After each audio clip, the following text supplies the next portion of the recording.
오늘 본문에서 바울은 베스도라고 하는 총독과 아그리빠라고 하는 분봉왕 앞에서 마지막 재판을 받았습니다.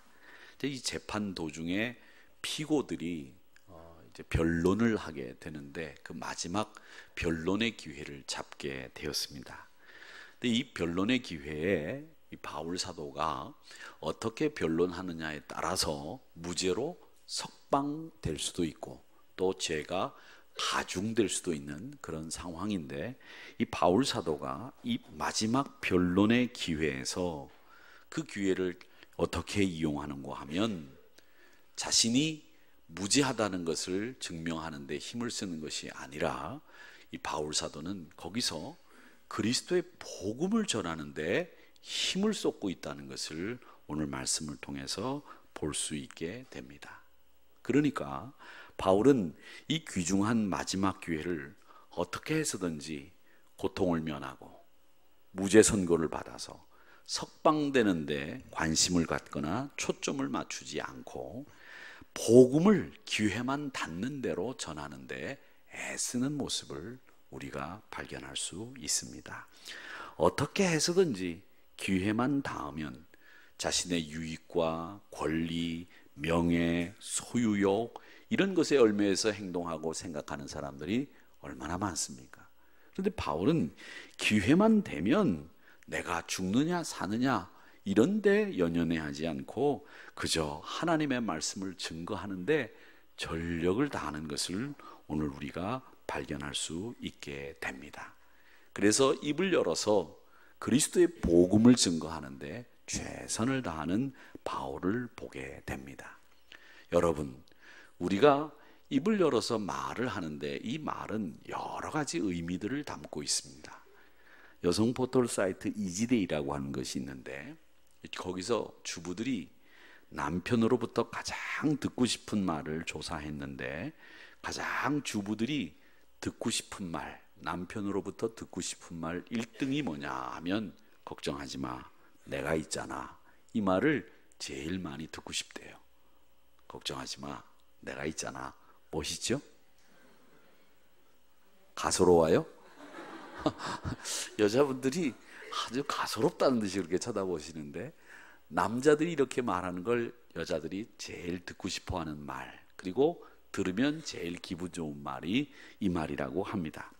그 다음에 두 번째로 듣고 싶은 말이 뭐냐면 당신 예뻐라는 말보다는 사랑해라는 말을 두 번째로 많이 듣고 싶다고 합니다. 근데 실상 당신 예뻐라고 하는 말을 듣고 싶어하는 주부는 5%밖에 안 된대요. 그러니까 여자분들이 자기 실상을 제대로 알고 있는 거죠.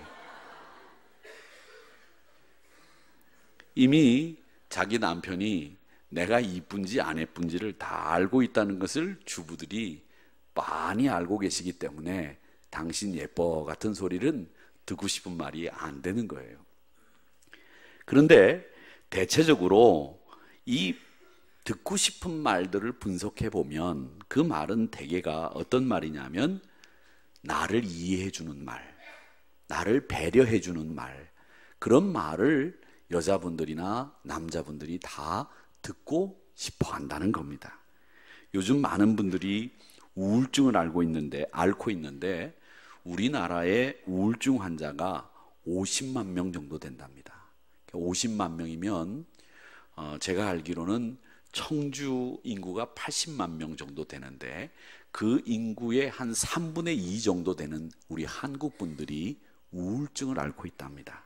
근데 우울증을 앓는 환자들이 매년 10% 이상 늘어나고 있다가 작년부터 주춤하고 있다고 하는데, 우리가 이렇게 우울증을 많이 앓는 환자들이 생기는 이유는 뭐냐면 사람들이 의지할 데가 없고 또 사람들이 남이 나를 이해하지 못한다는 생각 때문에 이 우울증이 급증하고 있다고 합니다.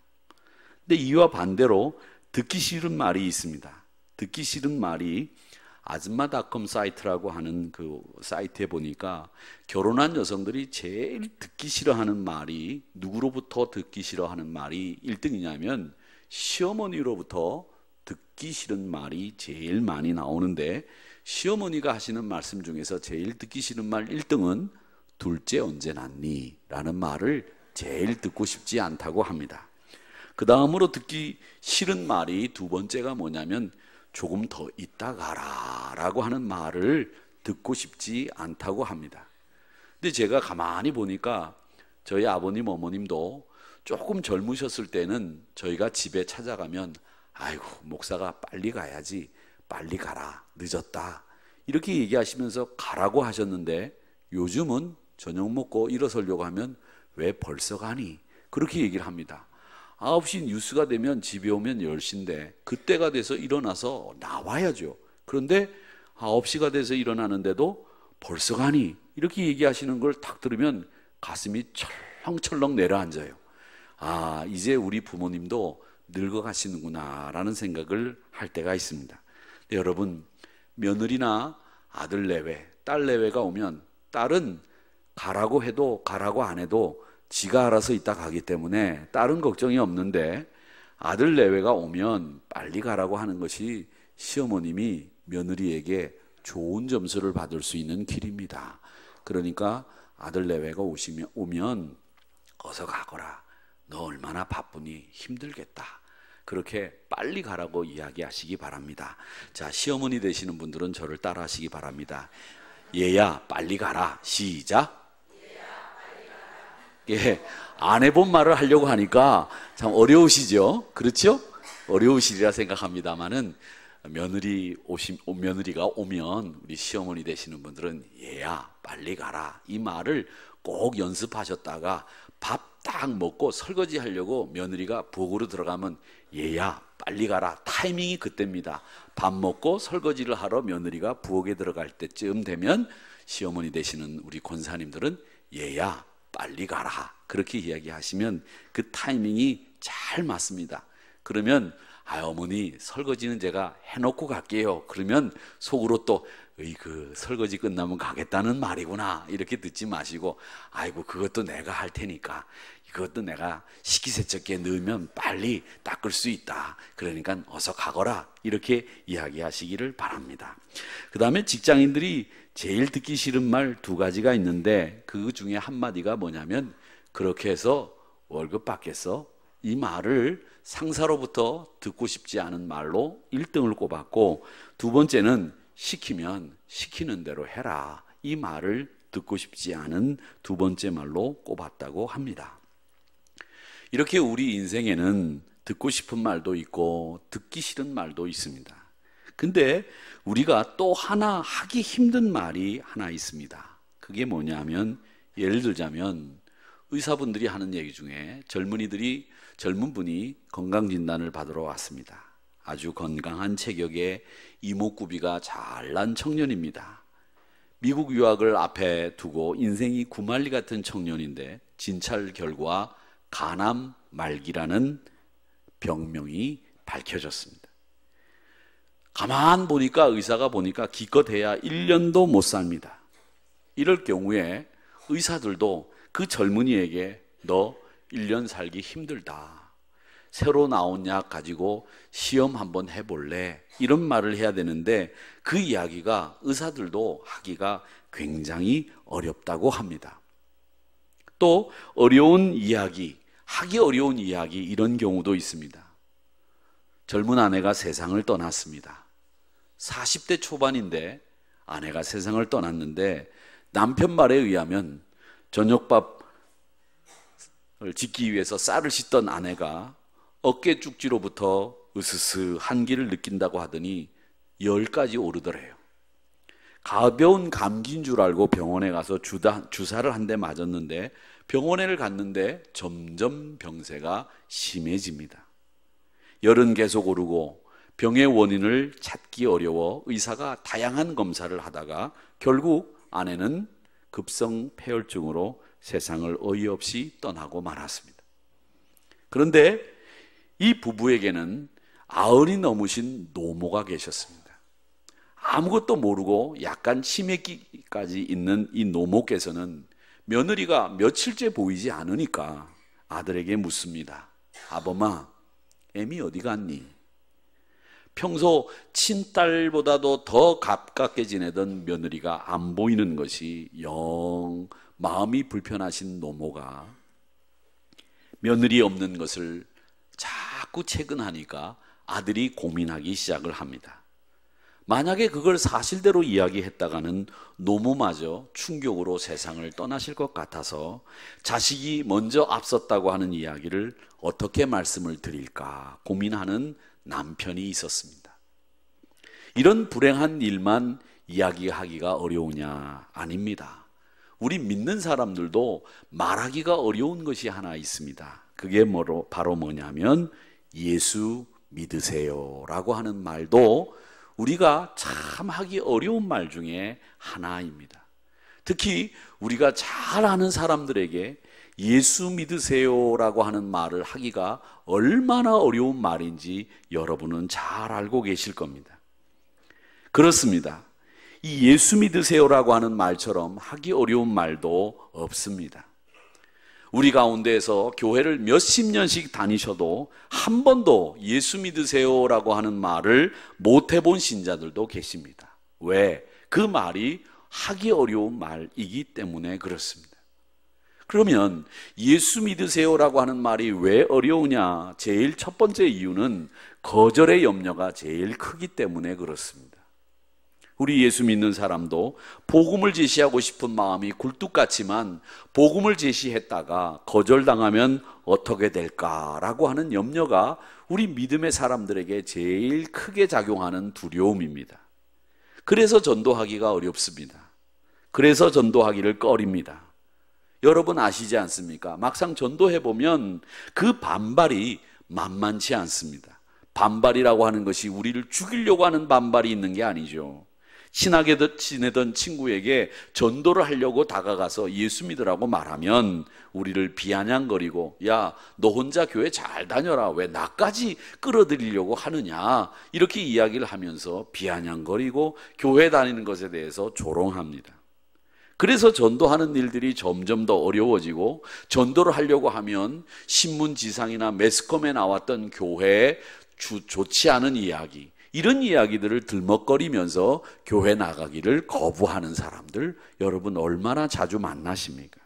근데 바울은 19절에 보면 이렇게 이야기합니다. 아그리빠 왕이여, 그러므로 하늘에서 보이신 것을 내가 거스리지 아니합니다 라고 하는 이야기를 합니다. 하늘에서 보여주신 것이 뭐냐? 그것은 하나님이 우리에게 보여주신 계시하신 것을 이야기합니다.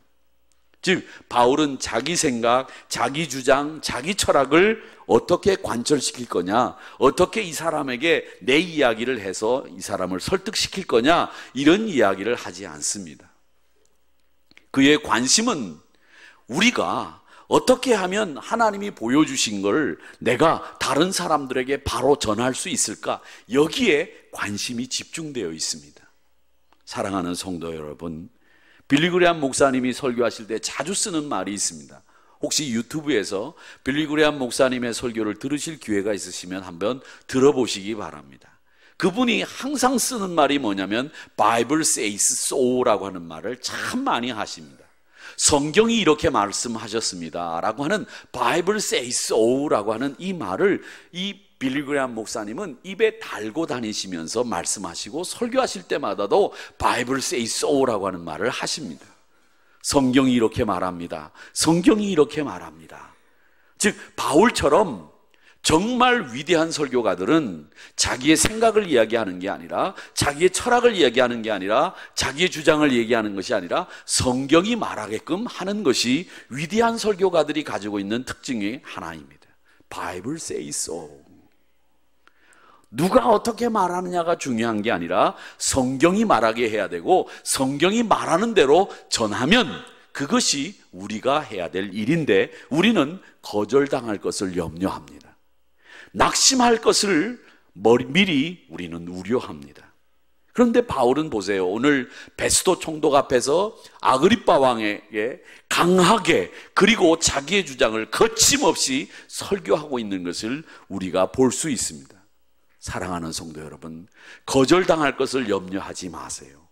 그것은 여러분이 거절당한 것이 아니라 예수가, 복음이 거절당하는 것이지 여러분이 거절당하는 것 아닙니다. 그렇기 때문에 염려하지 마시고 입을 열어서 복음을 증거하시기를 바랍니다. 두 번째로, 우리가 복음을, 예수 믿으세요라고 하는 말을 잘 하지 못하는 이유는 뭐냐? 당연한 이야기지만 세상 사람들은 예수님, 하나님, 성경, 복음, 교회 이런 단어들을 기피하고 입에서 꺼내는 것도 안 되는 것처럼 금기시합니다. 신문을 보세요. 그분이 원래 가지고 있는 직함이 목사인데 목사라고 하지 않습니다. 목사라고 하지 않고, 예를 들자면 제가 텔레비전에 나가면 아워948 대표 윤창룡 이렇게 텔레비전에 나갑니다. 우리 교회를 만약에 방송이 나와서 취재를 한다. 야, 하누리 교회에서 아워948에서 나오는 수익금을 가지고 강남복지재단에 보내서 온 수익금 전체를, 뭐 크지는 않지만 강남구에 사는 어려운 이웃들을 돕습니다 라고 하는 이야기를 제가 방송에 인터뷰를 땄다고 하면 제 밑에 뭐라고 나오냐? 하누리 교회 담임 목사 윤창룡이라고 안 나온다는 거예요. 여러분 잘 보세요. 어떻게 나오느냐? 아워948 대표 윤창룡이라고 나옵니다. 이게 언론들이 지금 하고 있는 행태예요. 여러분, 그 사람이 목사인 걸 뻔히 알고 있는데도 목사라고 하는 말을 어떻게 해서든지 안 쓰려고 하는 것이 요즘 세상의 추세입니다. 그러니까 교회, 하나님 이런 것은 종교적인 이유로 해서 말하지 못하도록 하는 것, 그게 언론들이 가지고 있는 특징입니다. 세상이 가지고 있는 특징입니다. 많이 배운 사람들에게 전도하는 거, 지위가 높은 사람들에게 전도하는 거, 가난한 분들에게도 전도하는 거, 지위가 낮은 분에게도 전도하는 거, 이게 다 어려워지고 있습니다. 이게 지금 우리가 살고 있는 세상의 모습이에요. 전도하기가 얼마나 어려운지 모릅니다. 근데 바울은 지금 여기서 로마서 1장 14절에서 뭐라고 말씀하시느냐? 헬라인이나 야만인이나 지혜 있는 자나 어리석은 자에게 다 내가 빚진 자라고 말씀하고 있습니다. 여러분, 우리는 복음에 있어서는 빚진 자들입니다. 채무가 있는 사람들입니다. 저와 여러분은 빚을 갚아야 되는 의무가 있는 사람들이 바로 우리들입니다. 그러기에 빚진 자는 자유함이 없지요. 옛날 어른들은 이야기하기를, 빚진 사람이, 두들겨 맞은 사람이 두 다리 뻗고 자고, 때린 사람이, 또 빌려준 사람들이 다리도 뻗지 못하고 잔다, 이런 말이 있습니다. 왜? 돈을 빌려주고 못 갚을까 봐 전전긍긍하기 때문에 다리도 못 뻗고 자고, 때린 사람은 혹시라도 보복을 당할까 봐, 또 때리고 난 뒤에 그 자기가 때린 것에 대한 이런 후회 때문에 두들겨 맞은 사람이 다리를 뻗고 잔다, 이런 말들이 있잖아요. 근데 빚지면 다리를 뻗고 잘 수가 없는 겁니다. 근데 우리가 복음에 있어서는 야만인이나 지혜 있는 자에게나 헬라인에게나 다 빚진 자라는 거예요. 그렇다고 하면 우리가 예수 안 믿는 사람들을 만난다고 하면 여러분들은 그분들에게 다 빚을 진 사람들입니다. 그래서 바울은 고린도전서 9장 16절에서 뭐라고 얘기했느냐면, 내가 복음을 전할지라도 자랑할 것이 없으면 이 일은 내가 꼭 부득불 할 일이라. 내가 만약 복음을 전하지 못한다면 내게 화가 있을 것이다, 그렇게 이야기를 했습니다. 여러분, 복음을 전하지 않으면 화가 우리에게 미친다는 거예요. 저주가 우리에게 미친다는 거예요. 그렇게 심한 말로 우리에게 전도해야 될 일을 강하게 이야기하고 있는 겁니다.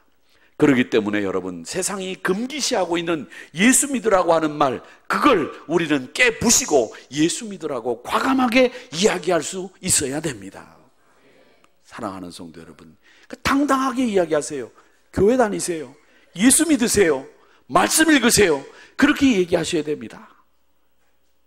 그냥 사람들 보면 내가 교회 다니는 사람이라고 하는 걸 알게 될까 봐 전전긍긍하시는 분들 계세요.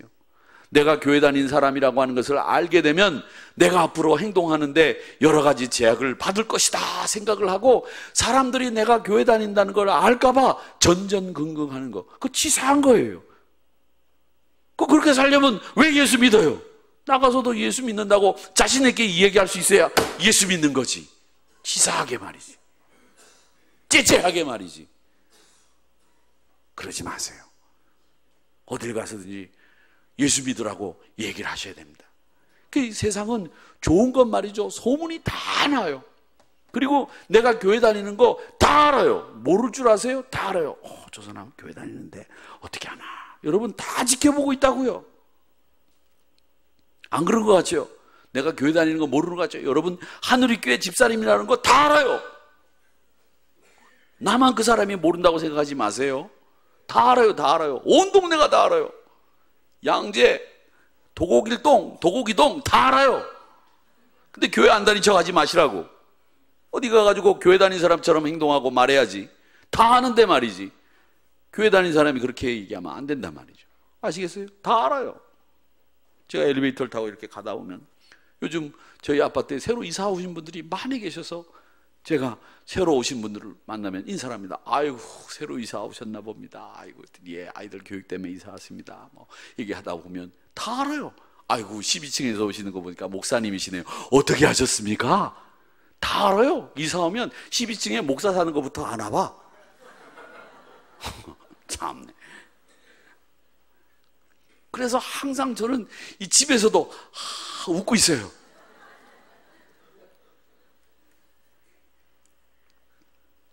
제가 우습자고 하는 얘기지만 여러분 내가 교회 다니는 거 저 사람이 모를 것 같아도 다 알아요. 왜? 말 한번 해보면 이 사람 교회 다니는지 안 다니는지 금방 알 수 있거든요. 세상 사람들은 다 알거든요. 말하는 거 들어보면 이 사람 교회 다니는구나. 근데도 교회 안 다니는 척 하지 마세요. 그러니까 여러분 예수 믿으세요라고 하는 말 여러분이 당연히 할 줄 알고 기다리고 있다는 거죠. 제가 한 가지 제가 고백해야 될 게 하나 있는데 우리 아파트에 이 엘리베이터를 타고 다니면 참 별의별 일이 다 있어요. 근데 저희 아파트 4층에 아주 점잖은 어르신이 저보다 한 15살이나 한 20살 은퇴하시고 아주 점잖은 양반이 있어요. 가끔 만납니다. 근데 그날도 이렇게 만났는데 엘리베이터를 이제 타고 올라가면서 이제 얘기를 하는데 목사님 뭐 그러면서 쭉 얘기를 하다가 당신 얘기를 하는 거예요. 그 짧은 순간에 자기가 젊었을 때 청년회장도 했고 학생회장도 했는데 자기가 천주교 신자 여자하고 결혼했대요. 그리고 난 뒤에 자기가 천주교로 따라다녔대요. 남자들이 바본 거죠. 제가 늘 말씀드리지만 우리 교회 여학생들이 여자 청년들이 결혼해가지고 어느 교회 남자 청년들하고 결혼해도 저는 여자들이 결혼하는 건 걱정이 없어요. 왜? 결혼하면 다 데리고 오거든요. 여자들은 거의 대부분 그래요. 제가 목회하면서 보면. 근데 남자들이 다른 교회 여자 청년하고 결혼하면 거의 60%는 따라가요. 바보들 같이. 남자들이 그렇다니까요. 그러니까 여자들만 우리 박찬수 목사님 여자들만 제대로 신앙교육 시키면 돼요. 그러면 다 와. 쟤네들이 다른 데로 시집 갔다가도 다 한 달 뒤, 2달 뒤, 1년 뒤면 다 와서 우리 교회 신랑 끌고 앉아가지고 앉아있다고. 근데 그렇게 학생회 때, 청년회 때 회장까지 다 지내셨 분이 천주교 신자하고 결혼하면서 성당에 다니는데 자기 입으로 그러는 게 성당에 다니는데 재미가 없대요. 무슨 재미인지 모르겠지만 교회 다니고 싶다는 거예요. 그러면서 저한테 뭐라고 그러냐, 목사님 왜 나한테는 교회 다니는데 교회 가자고 얘기 안 하세요? 그러면서 내리는 거예요. 그래 그 집에 양재동 성당이라고 붙어 있어가지고 나는 성당 다니는데 그래도 점잖으라고 성당 잘 다니시죠? 이렇게만 얘기했지 그런 사람들한테 교회 다니라고 내가 얘기 못했죠. 하늘의교회 목사인 거 다 아는데. 근데 그분들의 마음속에는 내가 하늘의교회 가자고 말하고 권유하는 것을 기다린 거예요 보니까. 그래서 제가 다음에 만나면 교회 가자고 5월 28일 날 파인넷 운동한다고 그 얘기를 하고 싶은데 지금까지 못 만났어요. 여러분들이 교회 가자고 예수 믿자고 그렇게 말하기를 기다리는 사람들이 여러분 주변에 한 분 이상 꼭 있습니다. 정말 있어요. 그렇기 때문에 그분이 누구인지 모르지만 여러분 누구를 만나든지 거절할 거, 세상이 금기시하는 이유 때문에 예수 믿으라고 하는 말 하지 못하는 소극적이고 그리고 내성적인 그런 신앙의 모습은 이제 떨쳐버리고 과감하게 예수 믿으라고 예수 믿으라는 말을 하지 않으면 내게 화가 임할 거라고 하는 이 바울의 말씀을 기억하면서 과감하게 예수 믿으라고 전하는 여러분들이 되시기를 주님의 이름으로 축원합니다. 그러면 우리 시대만 예수 믿으라는 말이 어려운 말입니까? 아니에요. 바울이 전도하던 시대에도 복음을 전하는 것은 그리 환영받지 못하던 일이었습니다. 바울은 예수 믿기 전에 사내들인 공의의 의원이었어요. 요즘 국회의원에 해당되는 지위입니다. 당시에 최고의 학문인 이 그리스 학문을 가마리엘이라고 하는 사람 밑에서 공부를 했습니다. 이 말은 우리로 요즘 따지자면 미국이라고 하는 나라의 시민권을 가지고 있고 미국의 상원의원이고 집안도 좋고 그리고 미국의 하버드 대학 아이비리그를 나온 사람이 누구냐면 바울이에요. 그러니까 남부러울 게 없는 사람이 바울이었단 말이죠. 그런 바울이 지금 22장 말씀, 26장 말씀에 보면 자기가 예수 만난 것을 증거하고 있는데 22장에 보면 예루살렘 성전에서 유대인들에게 끌려가서 심하게 두들겨 맞습니다. 천부장에게 또 끌려갑니다. 이 사람은 누구에게 맞을 만한 사람이 아니에요. 그런 중에 천부장의 허락을 받아서 백성들 앞에서 자기 인생을 회고하면서 복음을 설명하고 자기가 예수 만났던 걸 이야기합니다. 그게 22장에 또 나오는 거예요. 그리고 26장에 나오고요. 근데 바울을 통해서 복음을 들은 유대인들이 뭐라고 그런 줄 압니까? 사도행전 22장 22절에 보니까 뭐라고 얘기하느냐? 그들이 바울의 소리를 듣다가 소리질러 이르되 이러한 자는 세상에서 없애버리자, 살려둘 자가 아니다, 이렇게 이야기를 했습니다. 복음을 들은 유대인들이 살려둘 자가 아니다, 이 사람은 죽여야 된다, 이게 복음을 들은 유대인들의 반응이었어요. 아그리빠 왕 앞에서 복음을 전했지만, 아그리빠 왕 곁에 있던 베스도 총독에게 복음을 전했지만 그 베스도가 뭐라고 얘기합니까? 바울아, 네가 미쳤구나. 이게 복음을 전하는 사람들이 듣는 소리, 미쳤구나, 살려둘 수가 없다, 이게 복음을 전하는 사람들이 들어야 되는 소리라는 겁니다. 네가 그 많은 학문 때문에 미치게 되었다. 여러분, 복음을 전하는 건 핍박을 받는다는 얘기입니다. 거절당하는 것이 당연합니다. 무시당하는 것 당연한 겁니다. 목숨을 잃을 수 있는 것 당연합니다. 지금 복음을 전하다가 목숨을 잃는 사람들도 지금도 있어요. 여러분 아시지 않습니까? 미국에 총기 난사 사건이 굉장히 많이 일어났는데 그 중에 제일 대표적인 사건이 1999년 4월에 있었던 미국의 콜로라도 리틀톤이라고 하는 곳에서 총기 난사 사건이 있었어요. 2명의 학생이 총기를 가지고 학교에 들어가서 13명의 학생들과 교사를 죽인 사건이 있었습니다. 콜로라도라고 하는 그 주가 미국에서는 아주 가난하고 작은, 그리고 시골이에요. 근데 그런 도시에 2명이 총기를 가지고 13명을 죽였으니까 그 주가 난리가 난 거죠. 이름도 리틀톤이에요. 리틀톤이라고 하는 말은 리틀타운이라고 말해요. 작은 마을이라고 하는 거죠. 콜로라도라고 하는 것도 가난한 동네고 작은 주인데다가 그 작은 동네에 2명이 난리를 친 거예요. 그런데 거기에 캐시 버넬이라고 하는 소년이 하나 있었습니다. 근데 이 캐시 버넬이라고 하는 친구가 이 2명이 학생들을 하고 교사들을 차례대로 불러서 뭐라고 했냐면, 야, 니네들 하나님 믿느냐 이렇게 물어봐서 안 믿는다 그러면 살려줬어요. 하나님 믿는다 그러면 죽이는 거예요. 근데 캐시 버넬이라고 하는 학생이 너 하나님 믿느냐 그렇게 물었더니 하나님 지금도 살아계십니다. 그리고 너희들도 역시 하나님이 만들어 놓은 길을 가야만 한다, 이렇게 이야기했어요. 뭐라?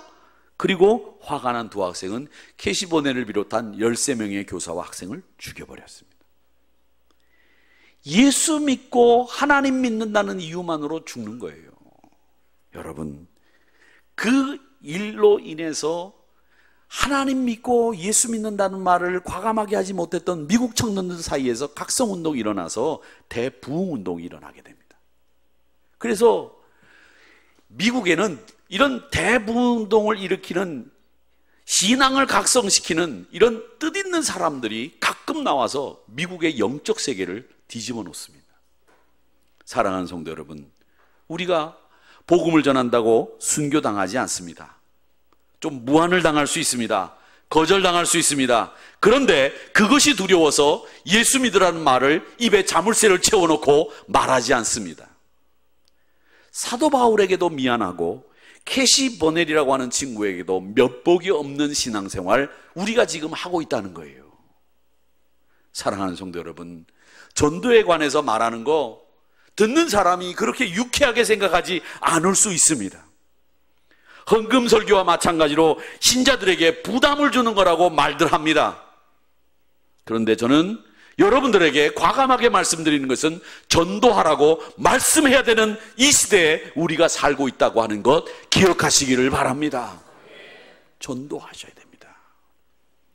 복음을 전하는 것, 그건 우리가 받은 사명이고, 복음을 전하지 않으면 하나님이 내게 화를 주실 수 있다고 하는 강한 두려움 속에서 복음을 전해야 됩니다. 그래서 여러분, 입을 열 때마다 예수 믿으세요라고 하는 말을 하셔야 됩니다. 마가복음 16장 15절에 보면 이르시되 너희는 온 천하를 다니며 만민에게 복음을 전파하라. 디모데후서 4장 2절에 말씀하시죠. 너는 말씀을 전파하라. 때를 얻든지 못 얻든지 항상 힘써라. 뭐를? 말씀 전하는 걸.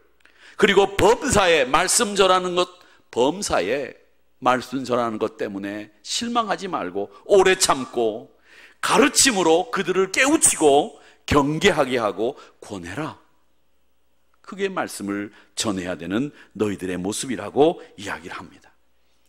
예수 믿는 여러분들이 입을 자물쇠로 닫아놓고 예수 믿으라는 말 못하면 그건 여러분, 예수 믿는 사람이 제정신이 아닌 거예요. 예수 믿는 사람이 올바른 정신이 박혀 있다고 하면 여러분은 입을 열어서 예수 믿으라고 강하게 증거하셔야 됩니다. 내가 가장 가까운 사랑하는 사람, 그 사람에게 예수 믿으라고 말하지 않으면 그건 미친 짓이에요. 이게 사도 바울의 말입니다. 제가 하는 말이 아니에요. 사도 바울의 말이란 말이에요.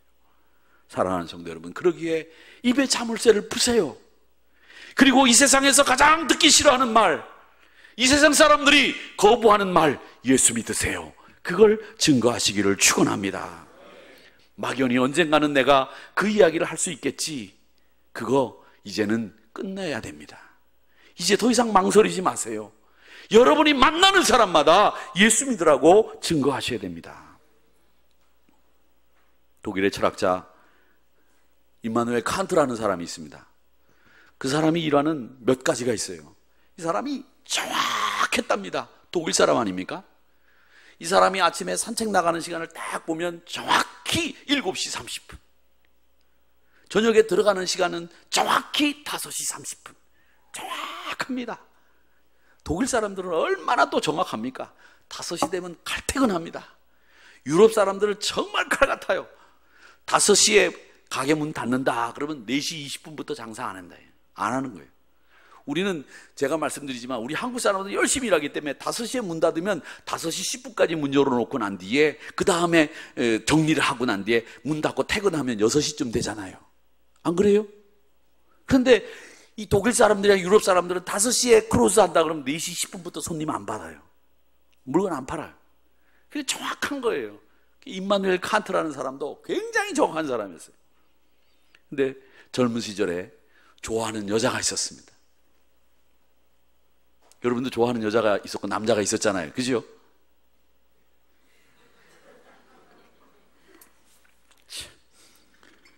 참 시집되는 데는 일가견들이 있어요. 근데 여자가 칸트가 청혼하기를 기다리는 거예요. 칸트가 청혼을 안 해. 그래서 여자는 기다렸습니다.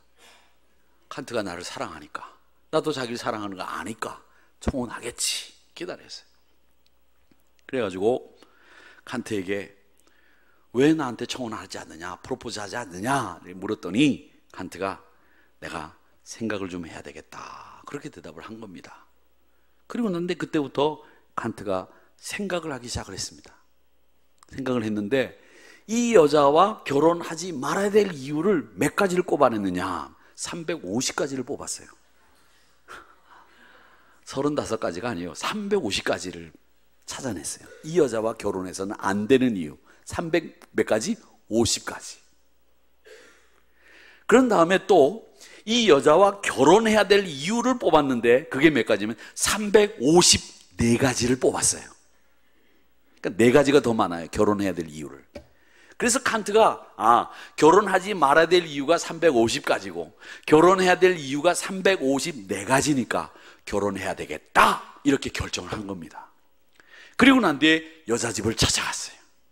그리고 문을 두드리고 이제 그 여자와 결혼하겠다고 프로포즈를 하려고 갔습니다. 그리고 문을 두드렸어요. 한나 있습니까? 문을 여니까 한나 부모님이 나오는 거예요. 왜 왔습니까? 예, 제가 생각을 해본 결과 한나와 결혼해야 될 이유는 354가지. 그리고 결혼하지 말아야 될 이유는 350가지라 제가 한나와 결혼하기로 결정을 했습니다. 그렇게 통보를 했습니다. 그리고 제가 프로포즈를 하겠습니다. 그랬더니 그 한나의 부모님이 한나는 7년 전에 이미 결혼을 했고 아이가 둘입니다. 무려 8년을 생각한 거예요. 8년을. 354가지를 뽑고 350가지를 뽑는데 몇 년? 8년. 근데 벌써 기차는 떠난 거예요. 제가 이 말씀을 왜 드리느냐? 여러분 미루지 마시기 바랍니다. 이 자리에서 여러분의 입에 자물쇠가 채워져 있는 그 자물쇠를 푸시고 예수 믿으라고 증거하시기를 축원합니다. 만나는 사람마다 복음을 증거하셔야 됩니다.